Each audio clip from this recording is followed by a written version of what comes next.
Praise the lord. ఈరోజు మీకోసం జీవం గల దేవుని మాట. జెఫన్యా గ్రంథము 3వ అధ్యాయము 17వ వచనము. నీ దేవుడైన యెహోవా నీ మధ్య ఉన్నాడు, ఆయన శక్తిమంతుడు, ఆయన మిమ్మును రక్షించును. ఈ లోకంలో మరిచిపోవట అనేటువంటిది మనిషికి ఉన్నటువంటి అతిపెద్ద సమస్య. మరపు అనేటువంటిది చాలా రకాలైనటువంటి అనార్థాలకు దారితీస్తుంది.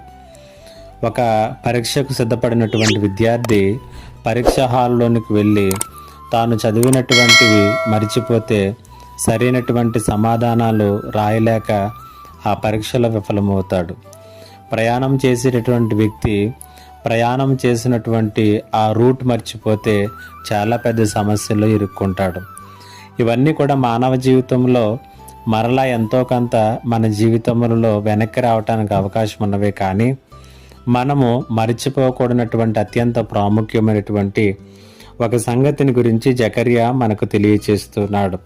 జెఫన్యా గ్రంథం 3వ అధ్యాయం 17వ వచనంలో ఆయన చెబుతున్నటువంటి మాట ఏంటంటే, నీ దేవుడైనటువంటి యెహోవా నీ మధ్య ఉన్నాడు, ఆయన శక్తిమంతుడు, ఆయన మిమ్మును రక్షించును అనేటువంటి మాటను తెలియచేస్తున్నాడు.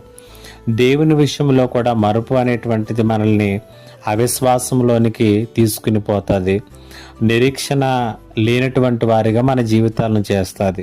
కాబట్టి ఇక్కడ అంటూ ఉన్నాడు, ఆయన శక్తిమంతుడు, ఆయన మిమ్మల్ని రక్షించటానికి కావలసినటువంటి సర్వశక్తి కలిగినటువంటి దేవుడు. ఆ దేవుడు నీతో నీ మధ్యలో ఉన్నాడు.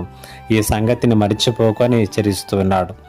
ఈ మాటలు వింటున్నటువంటి నీ జీవితము కూడా కారు మబ్బులు అలుముకొని శ్రమలు వ్యాధుల చేత కొట్టబడుచు ఉన్నావేమో. ఇక ఎవరు నాకు సహాయం చేయలేనటువంటి స్థితిలోనికి నీవు వెళ్ళిపోయి ఉండవచ్చును. కానీ జ్ఞాపకం చేసుకో, నీవు నమ్మిన దేవుడు శక్తిమంతుడు, నిన్ను రక్షించుటకు సామర్థ్యం కలిగిన వాడు, ఆయన నీతోనే ఉన్నాడు. ఈ సత్యాన్ని ఎప్పటికీ మరిచిపోకు. దేవుడి ఈ మాటల చేత మిమ్మల్ని బలపరచునుగాక. ఆమేన్. ప్రార్థన. మా దేవా, నీకు వందనాలు. ఈ మాటల చేత ప్రభా ప్రతి ఒక్కరిని బలపరచమని యేసు నామములో అడిగి వేడుకొనుచున్నాను తండ్రి. ఆమేన్.